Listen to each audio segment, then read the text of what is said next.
Well, hello, guys. It's Sarah Schauer, and this is Schauer Thoughts. This is the Pride episode. Oh, anyway, this is a podcast for left and right brainers, middle brainers, anyone with a nervous system, anyone without a nervous system. Actually, that would be, you would not be with us. My thoughts are with you and your family at this time. That would actually be an incredible feat to completely remove your nervous system. But anyway, this is our Pride episode. It is a bit more, I asked people on my Instagram story if they have any questions about, just in general, discourse related and or personal. Because I even said like, oh, you can go back to like the most general discourse questions. Because I do like a good reframe. And I know you're like, Sarah, I'm worried about you. And I totally understand that. However, I'm going to use a lot of math to explain things, so you're gonna be like, okay, yeah, because the thing is I love math, and I was actually at one point I'm still seriously considering it. There's this like branch of study called ethnomathematics. It's where like you kind of research how different cultures incorporate math and like strategy games into like their culture. And so I was thinking about doing that for the LGBTQ. Now the nuance is though I could probably only speak for LGBTQs in America, specifically white Americans, because there's a whole bunch of like, I am white and I don't want to speak for another culture's use of math. Even if we are like both lesbians, that does not mean that I mean, they could be a person of color, and I don't want to speak on how, different layers and like subcultures and like groups use math. So I was thinking about like an kind of ethnomathematic book for the LGBTQ. I mean, we're perfectly due for one, like in all honesty, because we are a spectrum of light, and so there's like rainbow and color, and then we have, I was also going to talk about with this like bi, pan. Bi means, two or twice, and pan meaning all. And so a lot of people are like, what's the difference? And I am so excited to explain it with math.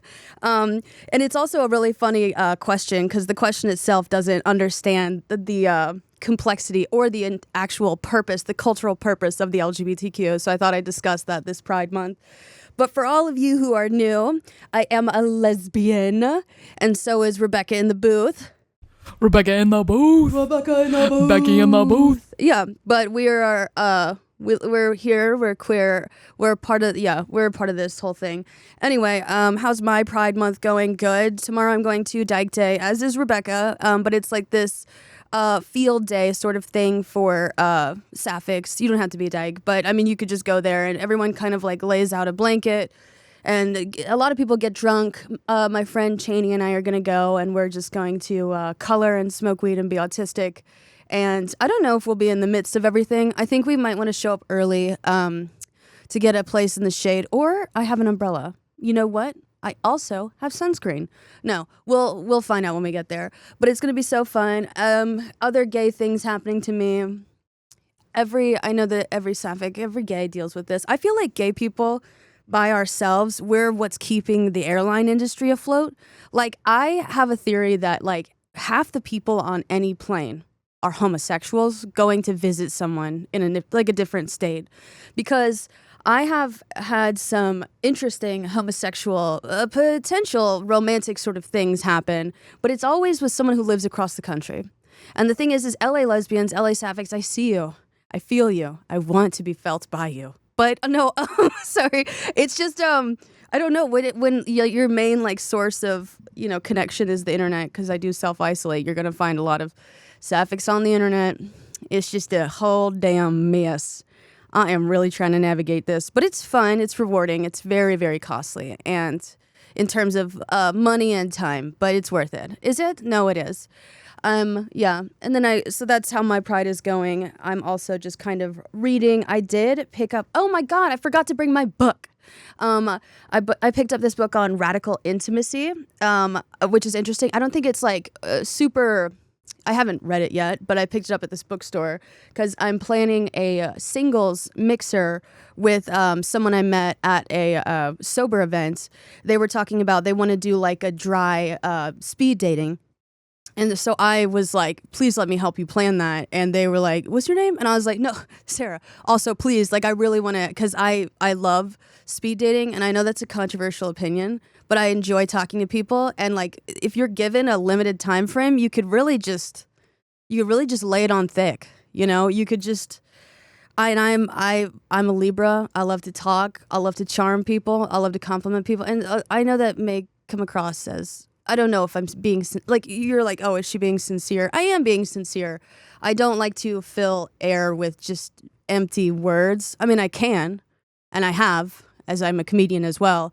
But if I want to have a brief 5 minutes meaningful discussion with someone I've never met before, that's probably what I do best. I think any longer and they'd be like, oh, she's actually given this too much thought. And that's the autism kicking in.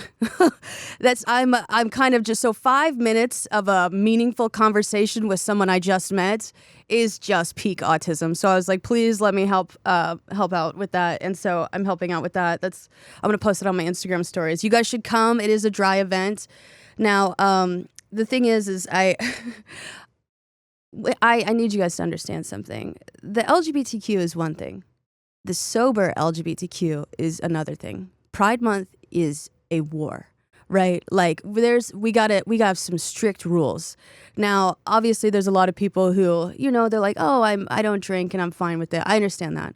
But we have like this, like, people who've gotten sober, people who don't like the taste, religious LGBTQs. We kind of all have to stick together if we want to survive this.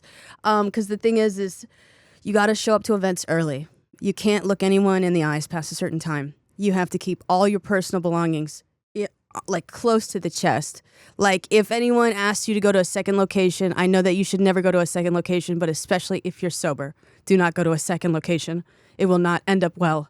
Or you're going to end up, sober driving for everyone. And because they're like, none of us have Uber on our phones. And you have a car and you're like, oh shit, I can't say no. I was trying to make more friends, but you live in Pasadena, you live in Santa Monica. And then, you have like 200 additional miles on your car and you're like, I've already been meaning to get it serviced. And now my mechanic's going to be so mad at me. Yeah. So it's being a sober during Pride is hard. So with the speed dating event, what's cool about it is that it's going to be on a Friday night. It's dry, right? And you're like, okay, and there's going to be single people there. Now, for everyone who's just gay, right? You're like, a Friday night event with single people, but you don't understand. Getting sober single gay people out on a Friday night during Pride Month is novel. This is a very rare bird. Do you know what I mean? Like, usually we try not to stay out too late because of the shenanigans that ensue.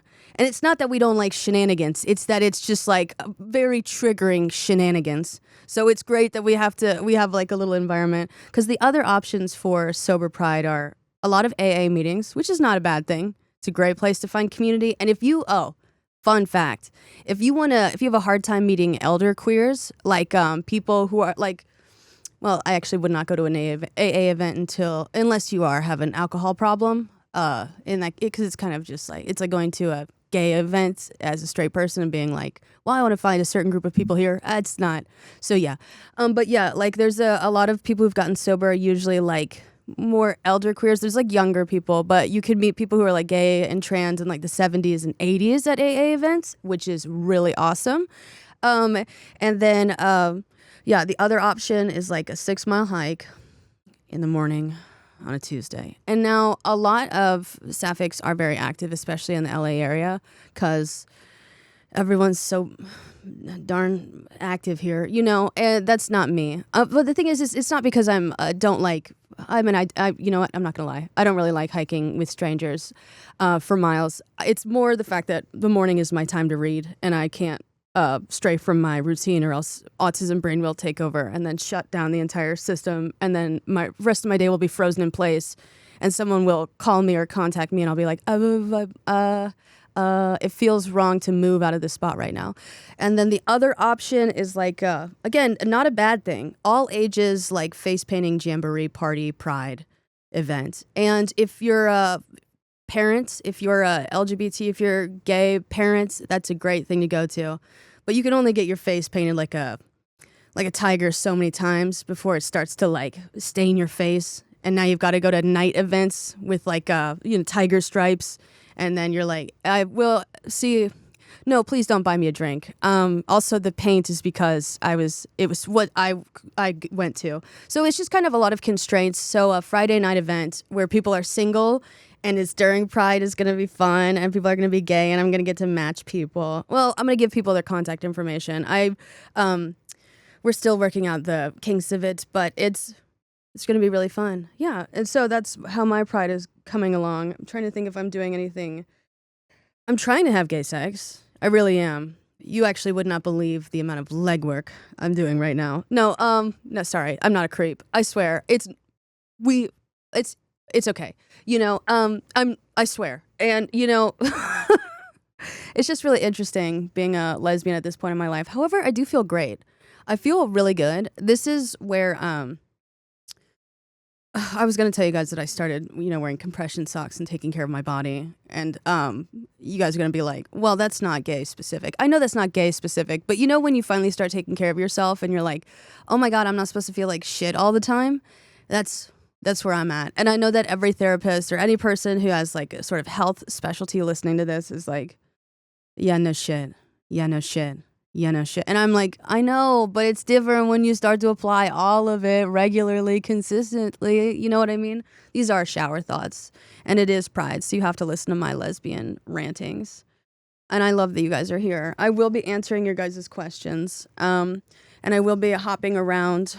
But I do like that I asked this on my Instagram story. I was like, please do not send me pictures or screenshots of conversations. Not because I don't like the drama of all the gay discussions we're about to have, but because every time I ask and there's like a photo element that could be incorporated, someone always sends me a nude.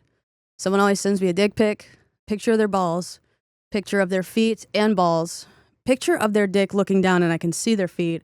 And I'm like, what is up with you? And there's already this one guy who just always replies to everything. Anytime my feet are in the picture, he asks for feet pictures. He says, can I buy some pics of your feet? And, when I'm really down and out, I'll humor him. So stick around, sir.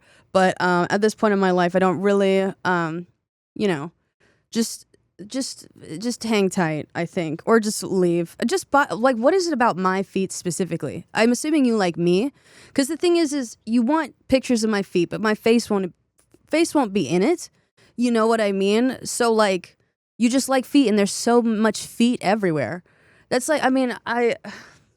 it's interesting. But yeah, I'm going to read some questions and answer them, hopefully in a helpful way. I do like reframing stuff, and a lot of these are age-old discourse questions. Will the discourse ever end? Probably not, because the thing is I've noticed with, everyone's noticed with the discourse, is that people are asking a lot of the same questions over and over again. And the thing is the people answering most questions are pretty concise. And the people who are asking questions, we're not idiots here. That would strongly suggest that there's a translation error. And from how I'm going to explain things, I 100% believe that there's largely translation errors. So it's kind of like one group is speaking a certain language and another group is speaking another language. Because the thing is with the LGBTQ, we are a community and we're also a culture. And the thing is when it comes to heteronormativity, and we're kind of a subculture within a culture, is that a lot of people traveling from kind of looking out from the straight community or the heteronormative community into the LGBTQ, they assume that we're speaking the same language. We are not. And I'm not just talking about external language like slang or terms or, things, how we define ourselves. It's also internally, like how we define ourselves and how we speak to ourselves and how we translate what's happening. And so while we are usually, a lot of the times, both speaking English, we're not speaking the same, dialect of English, like the same type of English. And we keep getting caught up on certain words that both of our types of English share. However, they have different meanings. With the LGBTQ, we often with heteronormative culture, they often define us by who we have sex with, right? Or our, biological sex, like two different types of sex. And that's how they view things, right? However, when it comes to us, we also need to realize, Okay, sure, a lot of us are having sex, but we are not defined. The identity is not defined by exclusively who we are having sex with. There's many different layers to it, like our gender, or disability, or race, right, or just background. If there is a religious element, there's so many like overlapping things, and so they're only viewing us through one lens, and we are. There's no way to say. Well, I mean, there's a way to say like, hey, you need to open your scope. Yeah. And so the thing is like all the different groups of the LGBTQ are also their different subcultures. We are a part of one big, massive culture, but we are also different subcultures. And so there is translation errors between different subcultures. And so like sometimes you'll see like, I mean, no one could really validate your sexuality other than you. But if you're going to want your sexuality validated, you're going to have to go to the group you directly identify with. Because the thing is if you were to think of like, I mean, just like lesbians versus like queer women, right? If queer women came to lesbians or lesbians came to queer women to validate their sexuality, it's a cultural misunderstanding. Because here's the thing, it's not just who we have sex with, it's, like our culture. So Canadians also largely speak English. Americans largely speak English. And so we're going off the fact that we both share English, right? And they kind of do sound the same besides a boat, However, a Canadian cannot validate my Americanness. They can say, you seem American because I chew with my mouth open. However, they are not the person at the end of the day who declares if I am American. It's other Americans who are like, well, let's give you the old test, and then we always, seem to go to a different group to like validate who we are. And it's just because we share some things in common does not mean that we are like of the same exact subculture. We are a part of the culture, right? And we're besties and we should all date. No, I'm sorry. That's getting off track. That's something personal. But so it's kind of like, you think about it like that. Like if I went to a bisexual to validate my identity would be like me, an American, going to an Australian to validate my identity. Is there a lot that we share with Australians?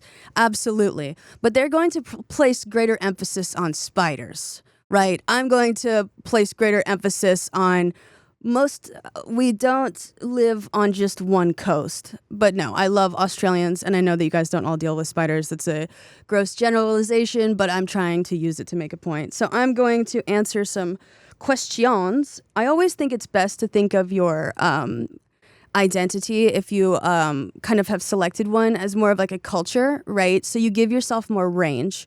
You're not just defining yourself by who you're currently having sex with. Because like I am a lesbian, but I'm not actively right now, if you're watching on YouTube, I'm not actively having sex. Does that mean that I cease to be a lesbian the second I stop having sex? No, I just, so it's like if it's all by who you are literally hooking up with in the moment, most of us are straight probably 99% of the time, which is not correct. So we really got to give ourselves more like freedom of movement, understanding, range, language, attitudes, customs, beliefs, internally and externally, right? And so sense of self is how your orientation in the world and within yourself. A lot of people, when they think of their sexual orientation, they only consider external factors or appearances, right? Or like how you move through a certain space. But it's also, if you were to think about a plane in the sky, right? It's the orientation, yes, and then there's like yaw, pitch, and roll, and like how you can like move. But there's also like how are people within the plane? What's the pressure like in the plane? Like where's the weight distribution of the luggage? Are we top heavy? We bottom heavy? For me, the luggage is dead center, right under the wings. Yeah. This is going to be a firm, steady landing. So I'm saying like you also have to consider internal factors as well, which I think is so, a lot of people, I think with the LGBTQ, we really don't consider our feelings that much. The thing is I understand why. Like with a lot of people when they're like newer to like entering gay culture, they say like, am I allowed to do this? Or what if I feel this certain way? And it's almost like they want a stamp of approval to not just make sure that their feelings are valid, but to make sure that they can feel those feelings. You know, like it's almost like approval process. And the thing is with the LGBTQ being a spectrum, right? And there's like color and the emphasis on expression, right? When you express yourself, like think of it as like creating art. If you were to, you know, I understand like you're new to art school, right? And you're like, oh, can I use this material on this shelf? Can I use paint here? Can I do that? And it's like for general instructive guidance on how to use them, yeah, you can use this. But when it comes to ultimately the image you want to create, you don't have to ask, can I take this off the shelf and can I use it? Can I collage here and all this stuff? So like as you get more experience, you know, within queer spaces, whether that be online or real life or just, you know, with reading a book or visiting museums or interacting with anyone in any sort of way or just kind of sort of like being self-reflective. Yeah, like when you're the intro stuff, you know, ask, you know, what does this go for? What is this? But then when you start to create, then you don't have to, you're good. Just don't get paint all over my desk again. You know that I don't have any more paint stripper, paint thinner, and I know it's an art school, but please, I just bought this at IKEA. I cannot keep doing this with y'all. So yeah, just keep it contained to your canvas, or if you're going to make a mess, please go outside. And that's why Pride is held outside, so we can make a mess. No, that's a joke. Well, there's actually a lot of things. It's because there's a mass amount of people, certain capacity indoors, fire hazards. We all know those. But yeah, I digress. There's one that says straight people going to gay bars. The thing is I think of like a kind of similar to the plane analogy. I think so.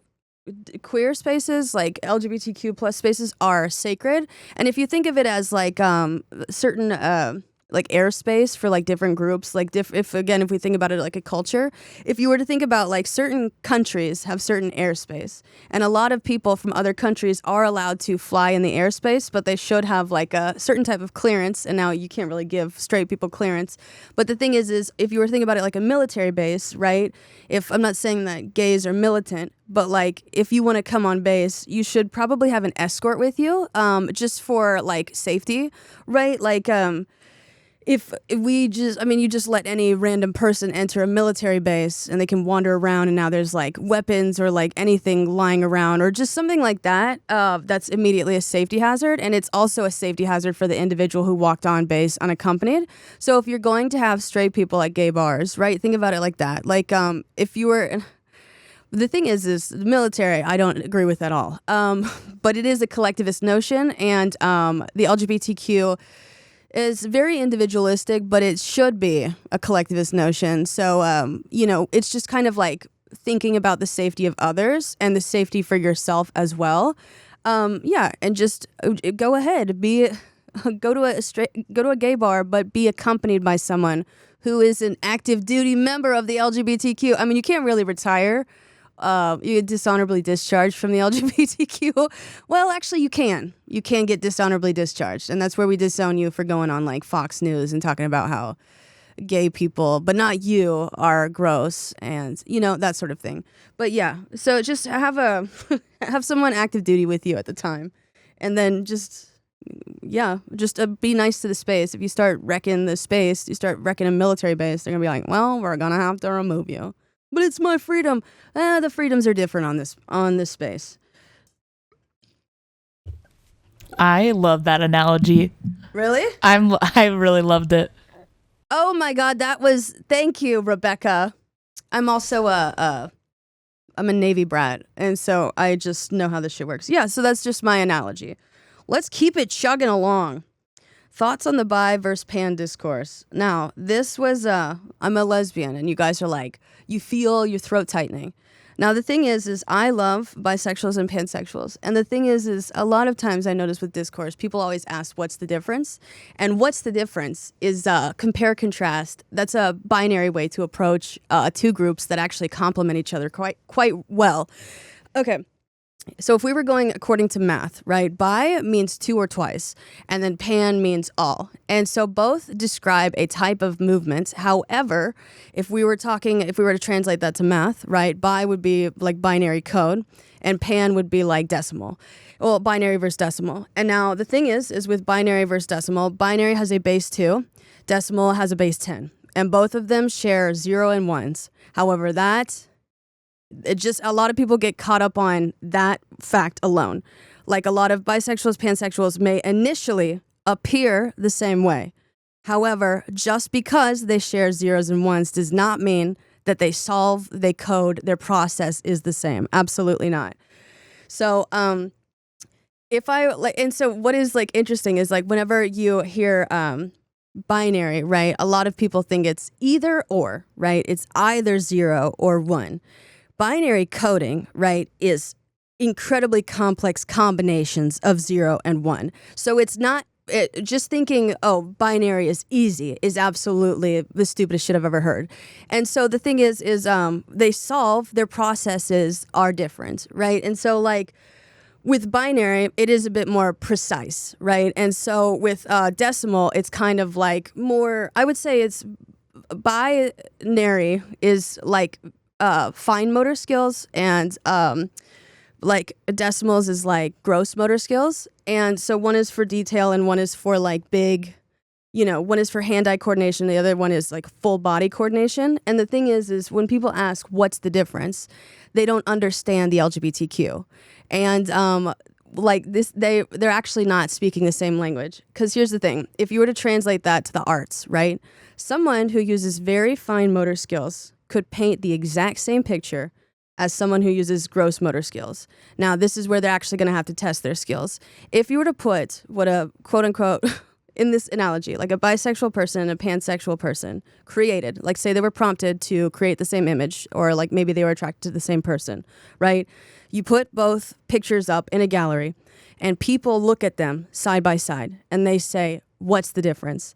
And you say, technique, right? Journey. Like look at this person. Like if you are using binary code, you do have to code a lot longer, but you can solve for the exact same things as like decimal math.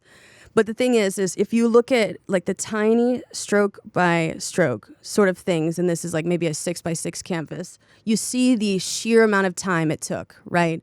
And the technique and like the precision, right? It is precise. And now you could see the same image, and this person has created this with broad brushstrokes, right? But what's also incredible is that they've managed to capture like very fine detail with broad brushstrokes. So that is like a different type of precision, And so a lot of people who are kind of thinking in a heteronormative culture, they view final product and nothing else. This is the AIification of sexuality, right? They're like, what's the difference? You tell them this person used a very fine brushstrokes. This person used very broad brushstrokes. They were prompted to create the same image. And so the person's like, maybe like, oh, well, I can't tell the difference. Therefore, they are the same. This person should not be appraising art. And the thing is that they should not be like interviewing the LGBTQ in any capacity, because the thing is our whole thing is expressing ourselves, right? Life is about the journey, not the destination. They're asking, what's the difference between these two products, okay? Products to be consumed. And since they cannot distinguish that, they say it's not good enough of an explanation. However, good is a quality measurement, and they're acting as quality control, right? And so the thing is I was talking about this on, and that's something you do for products. This art may be art, right, in this metaphor, this analogy, whatever. However, if we were to put a bisexual and pansexual person side by side, and you say, oh, this explanation is not good enough. Good enough is that's something you do for quality control for products, goods, services. This person's life, their expression, what they've created is not something meant to be bought and consumed, If you cut out this person's approach, their methodology, what, how they, like, what the materials that they literally collected, like the different pigments and all this stuff, yes, they could have both been attracted to the same person or created the same image. But if you completely disqualify their entire process, right, their way of viewing, their way of expressing, and then you still ask yourself, what's the difference? You will never get it, right? You've cut out, you've done what AI has done beautifully. You've just kind of got everyone's art together, mushed it all, and been like, how can I sell it? How can I buy this and how can I sell this? And that's not what these people are. They're human beings, and they're using different techniques and different ways of looking. And I was talking about also what's the difference between art and porn on my Instagram story, and that this also relates back to math. So porn has a clearly defined purpose in a capitalistic society. Art does not have a clearly defined purpose, but it may contain work value, right? Like you can sell some art that is like, it is, you can monetize on it. However, if you were to think about that in like terms of limits, right? Like porn would be like 0 to 100. And then art would be 0 to infinity. So some art can be porn. However, porn, and do you know what I mean? And so the thing is if you look at something like porn, right? And you're like, that has object value, right? However, when it comes to art, that is overall worth. Okay, so if you're only looking at the object value, and that does not include sentimental value, which is expression, experience, life, right? You're going to be like, oh, this isn't good enough. I can't buy or sell this. And, what's the point? And then, yes, you're a product of a capitalistic society. However, if you want to see this person in their totality and the art and the beauty that they've created, then you have to open the scope, right? Give them the range. Allow them to express themselves and appreciate the process. And that's when you've fully incorporated yourself to the LGBTQ. You're thinking like an artist. You're thinking about how to express yourself. You're appreciating how other people express themselves. And you're allowing people their fluidity. And so the thing is that's especially important for the bisexual and pansexual artists, right? Is because it is they are more fluid sexualities. So if you don't allow... If you, like, fluids take the shape of their container, if you've given someone this very limited container and they're spilling over and you're like, oh, I'm just going to ignore all that life, all that experience, you should not be appraising anyone. You should not be appraising art. You should not be appraising people. You should not be talking to anyone in the LGBTQ. You do not get it, okay? The whole purpose of this is expressing yourself, right? And so if you don't consider sentimental value, what this means to someone, right, then... you're never going to get it. And I love the Bis and the Pans. I really do. I read by Julia Shaw. Such a good book. You should pick it up. And a lot of people, if you are bi or pan and you tell someone how you experience your sexuality and they are like, oh, that's not good enough, just say, we're not speaking the same language. Like binary versus decimal, and the thing is most people in the US are super bad at math. So of course they're going to think, with binary coding, you have to choose either 0 or 1. No, there's hundreds of millions of combinations of 0 or 1 that can give you very complex formulas. You don't get this. You don't get math. You don't get that. And the thing is what I, and now this is just me watching with, and also, what I mean by bisexuals, pansexuals actually complement each other quite well is that if one is fine versus gross motor skills, that if you were to pit your fine versus gross motor skills against each other, then you probably wouldn't create much. But the fusion, right, and how they kind of flow, into each other, or they are clearly separate things, then you have a full range of life and expression. And just people are missing out on that because they're like, either or, right? And then, one more thing. Yeah, so as a lesbian, I do watch a lot of, especially bisexual women online, talk about they like a man with long hair or more feminine features. And then they kind of assume, oh, does that mean I just like women? No, this is what binary is for. It's precise, right? You're defining preferences line by line.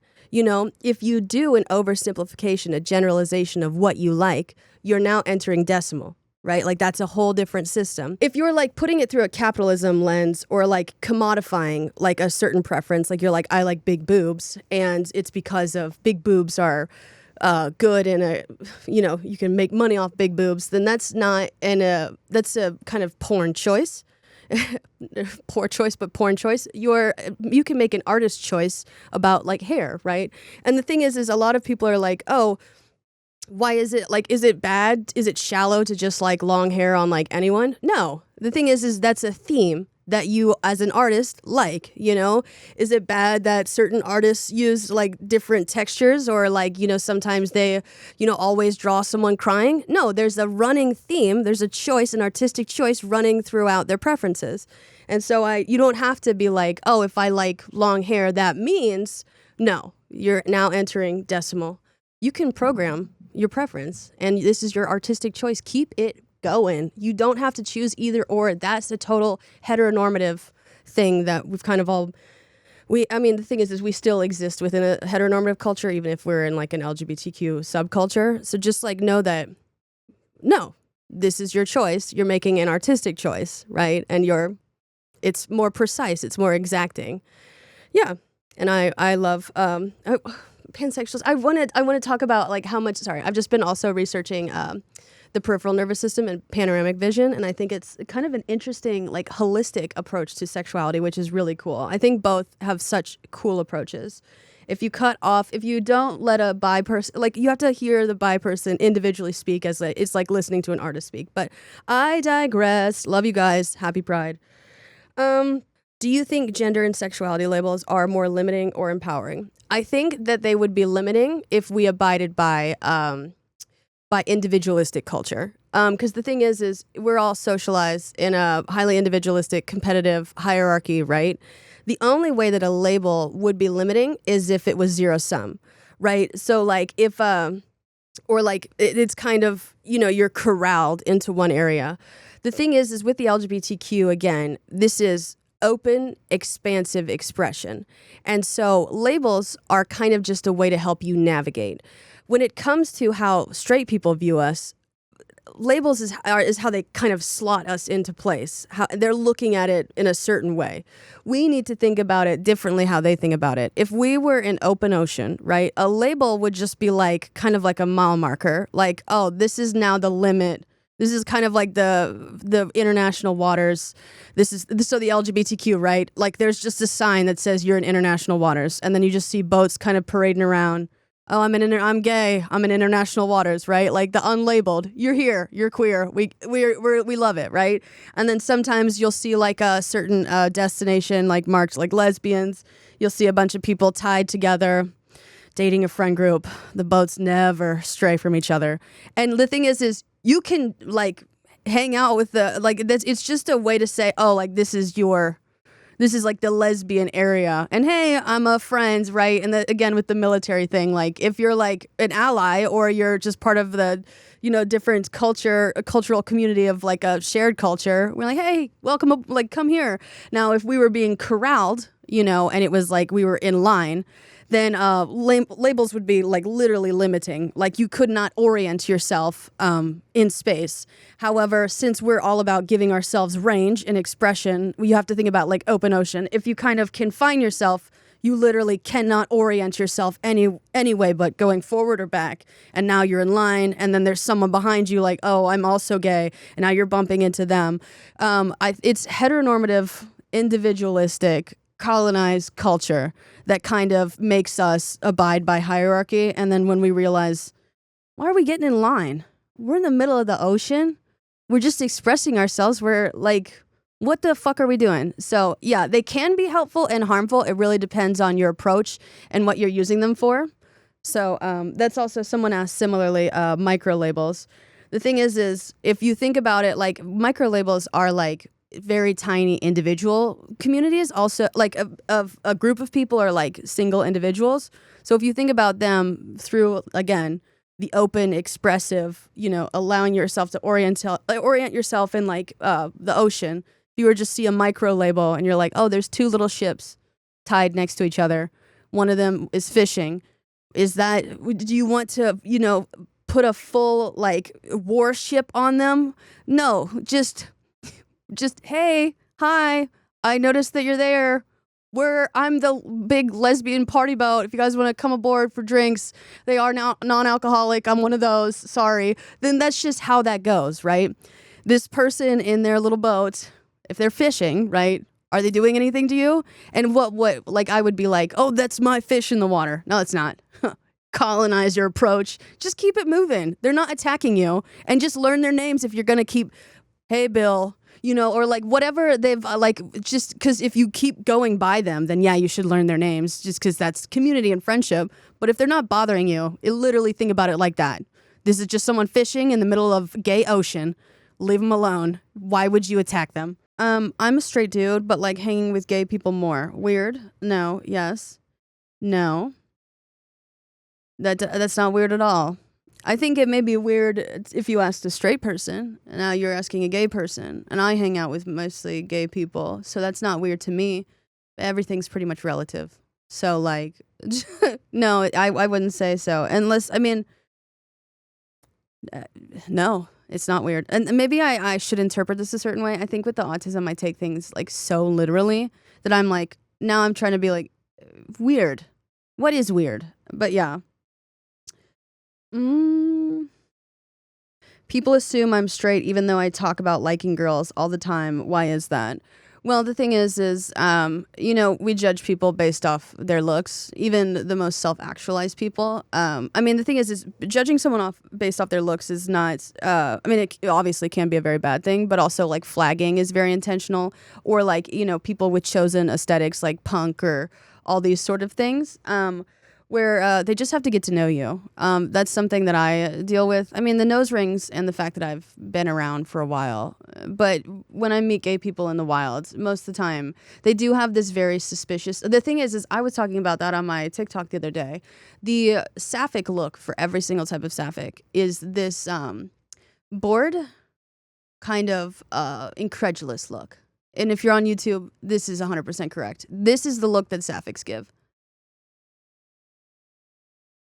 It's kind of like suspicious. And so the thing is if you're confronted by that look, it's actually it's a facial expression of endearment. It means, are you gay? So, it's going to be just, people assume they make an ass out of you and me. And I'm just saying, just keep telling people that you're gay if you feel so comfortable. That's what I do. You know what? Actually, maybe I'm not the best person to ask about this. Because I just tell people. I actually am like very upfront about a lot of stuff. Could that put me in some danger someday? Oh, it has. But but I kind of just am so desperate to make friends that I'm like, if you have gay and you're autistic, I am too. Please be that. You know what? This is the autism speaking. It's not Autism Awareness Month. It's Pride Month. It's just something that's going to happen if you look a certain way. And the thing is that's in group versus out group. That's like a evolutionary thing. But most like gender and race and all that stuff, they are social constructs. They're completely made up. But it doesn't mean that people don't still abide by them. But yeah, just keep reminding people. And not to say that their oppression is not real. It's just social constructs. Construct is a constraint, right? And so kind of people are corralling you into a certain sort of thing, and you could be like, hey, no, I'm not going in that pasture. I am a cow. I am not a sheep, I'm a cow, right? And then you just kind of keep putting you in with the sheep, and that's when you're like, I'm sorry, I'm too cow for this. And then you walk to where the cows are. And then if the cows are like, what are you doing here? You're like, I'm one of you. I got udders, right? I got one big spot on my rump that makes me cow. It's fine. I thought that was cute. You don't, it's just, yeah. Hopefully that was helpful. I'm very sorry if it wasn't. What to do if you're questioning? Well, the thing is I assume you're questioning beliefs about yourself, and the thing is beliefs are a part of culture, and so if you want to find out more about LGBTQ plus beliefs, you should ask the people who are part of the LGBTQ. I mean, there's a lot of like online resources that are very easy to access, and just like general questions, and you could also watch YouTube videos, like specific questions that you want answered, and it's not just, I mean, just kind of get a general vibe of the answer that people are going for and see if that resonates with you. And just like, is this what I'm feeling? And if your thoughts are cut off from your feelings, in the previous podcast, you probably have like a lot of tension in your neck. You need to unloosen that bolt, release some pressure. Because the thing is if your neck is tight and all this stuff and you're like constantly in fight or flight, with the overlap of your nervous system, it's kind of like tying a tourniquet around your neck. And a tourniquet is meant to cut off sensation and feeling. So if you're feeling particularly stressed, strained, tightness in your neck, you're kind of locked in place all day and you're like, what am I feeling? You might want to move. First, loosen that bolt, right? Move around, develop that system. And the thing is like, that's how you orient yourself internally. You have to be able to move your body. Spatial awareness and memory happen in the hippocampus. We could also talk about sense of self, self-image. You not only literally are you orienting yourself in the world, you're orienting yourself internally. So you do have to move around, your eyes, like kind of localize things, your ears localize things. And that's, it's trying to build context. Like in the hippocampus, it like builds out the context of which we exist in and, for episodic memory. So thus, it kind of maps, right? So if you haven't really developed the map and you don't know where you can move, then you're like, how do I orient myself on the map? So just try to loosen up a bit as much as you can in this God-forsaken world, and then start to move to the community that you're like, I'd like to question some things. And a lot of LGBTQ people are very receptive. I wouldn't enter a discourse space. That would be like entering a bar fight and asking about the best IPA. You know what I mean? It's like just try to find the bartender, and if he's not, or there, or she are not trying to actively break up the fight and be like, so what do you have on tap? It's so go where people are calm. But I hope that helps, and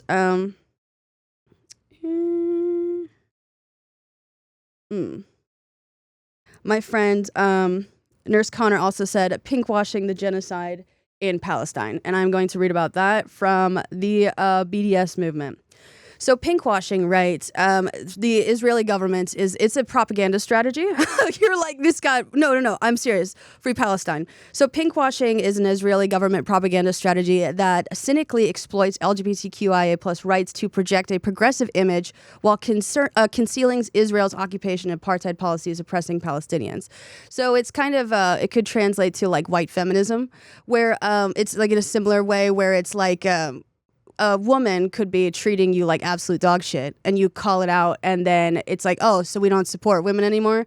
So they're kind of covering their genocide with a more queer, quote unquote, friendly propaganda campaign in order to, it's kind of like a straw man argument where like it's, if you attack them, you're like, oh, what? You don't support gay people? Anyway, for decades, Israel's colonial and apartheid regime has robbed, oppressed, ethnically cleansed, impoverished, imprisoned, and killed Palestinians, queer and non-queer alike, as Israel's far-right government allies itself with homophobic, intolerant, and racist leaders around the world, including Brazil's, and then a bunch of people, leaders, and yes. They combine anti-Semitism with Islamophobia, sexism, and homophobia. LGBTQIA plus communities are seeing through the pink smokescreen. There is a growing awareness that queer and trans liberation cannot be separated from Palestinian liberation. Anti-pinkwashing activists and groups have pushed Palestinian rights to the forefront of pride events across the world.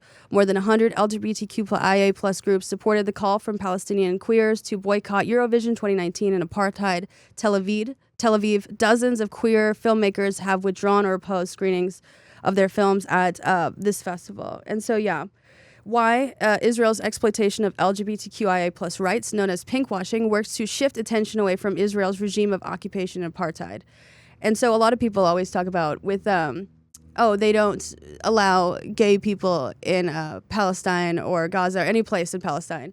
And the thing is like, so the answer would be to bomb them? That doesn't make any sense. There's no way that you can tell me that you're for gay people and then you kill them. So I don't believe you. Israel's pinkwashing agenda seeks to portray itself as a fun-loving gay haven while using racist stereotypes to depict Palestinians as backward. Through lobby groups, often allied with right-wing homophobic organizations, Israel promotes its pinkwashing agenda around the world. And then I'm going to include some information from the BDS movement, which you should definitely check out. But yes, they are pinkwashing the genocide. You also hear pinkwashing a lot with like corporations. I know that Starbucks was boycotting. We were boycotting Starbucks because they were supporting the genocide of Palestinians. But now they're like a huge supporter and like they're funding Pride. And it's like, you can't tell me that you believe in liberation for all, but these people. You can't tell me that you believe in liberation for gay people and you're killing gay people, like allowing and funding the killing of gay people in Gaza. I absolutely do not believe you. Anywho, thank you for that question. And please check out Nurse Connor, absolutely incredible creator on Instagram and TikTok. And then let me wrap up with some. I'm going to link a lot of information on that. And there's a book that I'd like you guys to read. But let me go back to some. I just thought that was very important. Free Palestine. Some important information to cover this Pride Month. Ooh. Okay. There's one where, okay, I like this girl, but I'm horrified of rejection. What should I do? This is from someone who's rejected quite often. The thing is the fear of rejection is evolutionarily one of our oldest fears. Like, it's a fear worse than death, because the thing is like, it was basically like a death sentence. If you left the group, you're basically probably going to die from starvation or exposure, dehydration. So it's better to die with people than alone. And so if you're going to die with your friends, that's better. So you're horrified of rejection. The thing is it's not personal. If someone is rejecting you, like, take their reason at face value. I think a lot of people kind of read too much into it, the subtext of it all. This may be where my autism is running interference again. But the thing is just believe what people say and what they do. It'll help you make sense of these things, right? Like, match their actions with their words. They're kind of being distant, and then they're like, I'm not so much believe them, right? The thing is if you don't believe them, what that means that you probably think you know their truth better than they do, which is kind of, again, relates to like hierarchical sort of thinking, right? Like, if someone's like, oh, I don't want to date you, and you're like, well, I think that there's something fundamentally wrong with me, that would mean that you put yourself in the victim spot. And while you could be a victim of some things, right, that does mean that you've ranked them above you. And that's also a result of, capitalistic, white supremacy, patriarchal, perfectionistic thinking, right? And so, like, back to the, the either or conversation, right? Like, that's zero sum.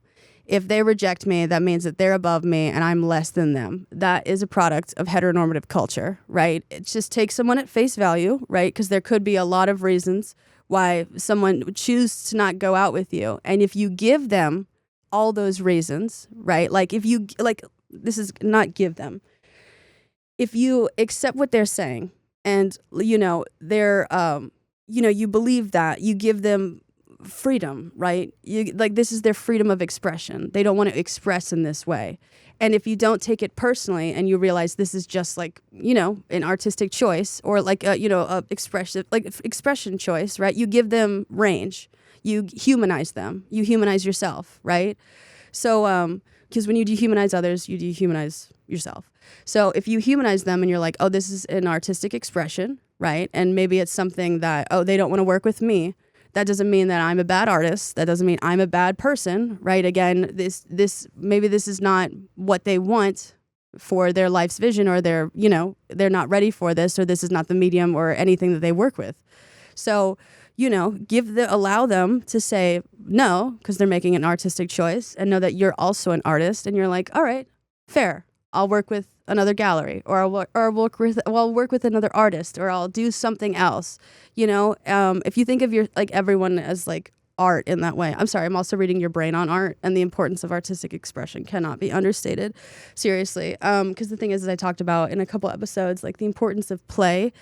And, capitalism has pretty much frozen all of us in place, and we can see it with all the questions that we ask and how we tend to compare ourselves. Like a lot of people ask about imposter syndrome, but the thing is imposter syndrome. Imposter is a fraud, and that's a true-false option, and so that's perfectionistic thinking. The thing is in math, if something is true or false, it is 100% correct or it is incorrect, right? Like there is no sometimes, maybe, often, right?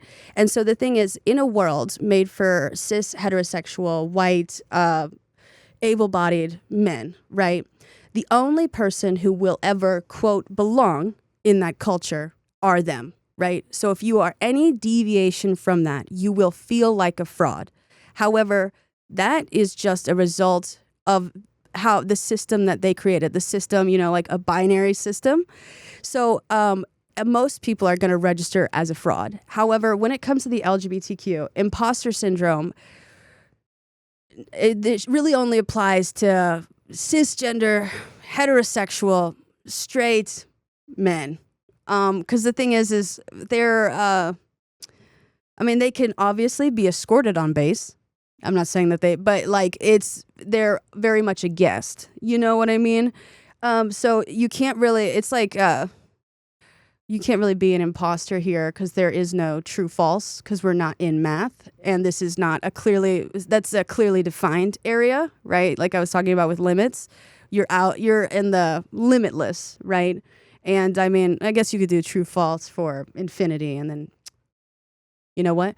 But the thing is you're welcome in this space. You will never be an imposter if you need to hang out with people on certain boats. But the thing is you're not constrained to that certain part of the ocean. You're in international waters. You're hanging out with the queer people. I do that sometimes. You can just keep it chugging along, and you're welcome everywhere. Now, there are some people of the LGBTQ who just refuse with every single fucking fiber of their being to decenter men, patriarchy, gender, whiteness, thinness, ability. Like they just are always abiding by that sort of thing. And it's just like, it's everyone, It's like some people ask like, why is the masked person always have to be the top or the bottom? Because the thing is that's again, if a lot of lesbians have not decentered men or gender when they kind of assume that like, or people assume that about lesbians or anyone who has like sort of masc or femme identity is that they're like, so you're basically the man. Basically, right, is like a generalization. We're speaking. This is two separate languages. You can't use one language as generalization. Okay, it's a whole thing. Anywho, so like, no, it's just a personal artistic choice of, how you present. And I'm not answering this one correctly. I've just looked at the clock and I have been speaking for an hour and I was like, have I read all these questions already? But yeah, it's, a lot of people need to decenter everything. Appearance and the thing is a lot of people think that like bottoms are selfish. They're largely referring to people who are socialized as women who are bottoms, because the thing is in our culture, women are socialized to give and give and give. So the idea of someone who's socialized as a woman receiving, right, it just seems on one level that's, so she's lazy, right? Because women are often defined by their ability to do work, right? But the thing is like, and so it just gets into this whole like dicey area of just people keep re-putting every single aspect of the LGBTQ into heteronormative terms. I know asexual people are sick out of their fucking minds. I love you guys. You guys should read Ace by Angela Chen. Sherronda J. Brown has a really great, it's asexuality through the lens of a person of color. Let me look it up and I'll put it in the description. But like, we need to decenter sex and all this stuff. And it's not saying abstain from expression or gender or attraction or sexuality or intimacy or romance. It's just know that you have options. And when you have options, you have freedom of movement, right? You're not entering perfectionistic thinking. You know, you can navigate across this open ocean. You can orient yourself internally, externally, right? You don't feel like you're bumping into the person in front of you or behind you. You feel like if you want validation, you know where to go and you know who to talk to. I think I think a lot of the discourse online is just straight up translation errors, and I can speak in what I'm understanding about most groups, and I would love for every single group to chime in, and if there's something that I missed or anything hard and fast you'd like to put out there, then I would love to hear it. But I would just like to say happy Pride. Thank you for joining me in the shower, this communal shower. God, we passed the soap and some of us fucked. That's why we get in here every week. That's why the foot guy shows up. That's why I show up. For the chance, you know what? That's disgusting. That's foul. I wanted to end this on a good note. Happy Pride. Free Palestine. Please check out the resources below. And make sure to rate me 5 stars on Apple Podcasts, Spotify, wherever you get your podcasts. And make sure to subscribe on YouTube. But I will see you guys at Dyke Day if you go. Bye.